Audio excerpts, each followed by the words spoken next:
First of all, yes, I am filming while driving. No, it is not a safety hazard because I'm not looking at the camera unless I am stopped. The Munchkin.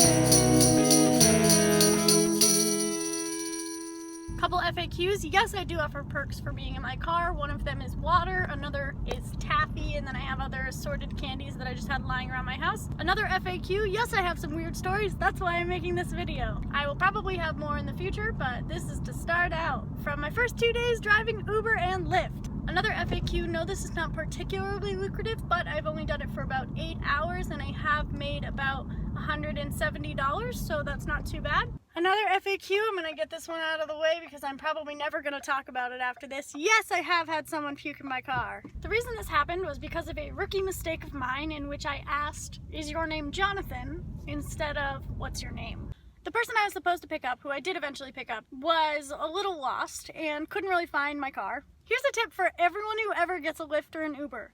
Do not order it until you are ready to go, and do not order it unless you are in a place where someone can park. Anyway, so this woman was with this man, and I asked if his name was Jonathan, and he said no. About 2 minutes later, when I was still waiting for Jonathan, the woman came over to my car and said, "I'm Jonathan." And I was like, "Are you using someone else's phone? Because that has happened, totally makes sense." And she said no, her middle name was Jonathan. And so I said, "All right, well, where are you going?" She started to say an address, and I said, "That's not what was input, and so I cannot take you." She started to get out of the car, and I didn't realize until a little later, but she had puked on her way out. On the plus side, she left her wallet, which had her phone number in it. So, you know, now I have that little story, which people will like. From the second I started picking people up, they immediately started asking if I had any weird Uber/Lyft stories. So here's a couple other stories. A drunk guy I picked up last night was like, "You're the cutest Uber driver ever." And then the whole rest of the drive, he just kept saying I was cute. And it wasn't a very long drive, luckily. He wasn't especially creepy or anything. He was just drunk and trying to flirt, but not knowing how to do it, apparently. At one point, he asked what we were listening to, and I said, "Imogen Heap." He was like, "Oh yeah, I've heard of them." And I was like, "Yeah, she had a song covered by a pop singer." "You're a pop singer."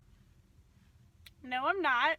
Later in the drive, when he said I was super cute again for like the millionth time, I was like, "I've got some water in the door there if you need some water or something." And he was like, "Oh, you're calling me out for being drunk." I just laughed. He thought it was funny, and it actually helped tone down his hitting on me. Overall, it wasn't too bad. I've got pepper spray and I'm getting a taser for Christmas, so I'm not really worried or anything. It's just those late night drives are gonna get that kind of thing.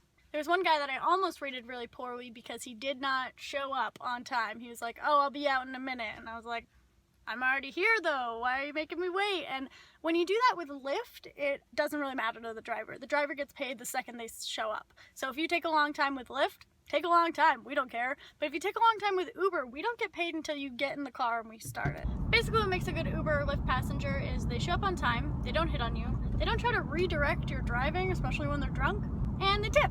Dramatic lighting change! It is now 6:30 in the morning and I was just driving from 3 to 6:30, which is pretty nice. My last group was very fun. It was a group of party girls that had been out all night. They sure were dressed fancy and they definitely wanted to plug their aux cable in and play their party music even though it's 6 in the morning. My 4 a.m. crowd included some people who have been doing some casual gambling, and they spent the whole time talking about how they were not gonna tell this one guy's wife that he lost $350. They discussed many ways in which to avoid this topic or deflect. I don't know, I'm sure he did fine. I was focused on my own losses. Who's that? I don't even think he was there. Oh, and for a conclusion for the whole puking in my car and leaving her wallet thing, I have returned the wallet to her and received the appropriate cleaning up the puke fee. She's extremely embarrassed and totally apologetic, and I'm not mad about it or anything, it's just like obnoxious. The thing I'm most annoyed by is that now when someone asks, "Has anyone ever puked in your car?" I have to say yes. Anyway, that's it for today! Oh, and if you have any questions you've ever wanted to ask a brand new Uber/Lyft driver, let me know and I'll answer them in the next video, maybe, if I do this again ever, we'll see. Let's just assume that I will do this again. Please ask me questions, I don't know. This hill is fun!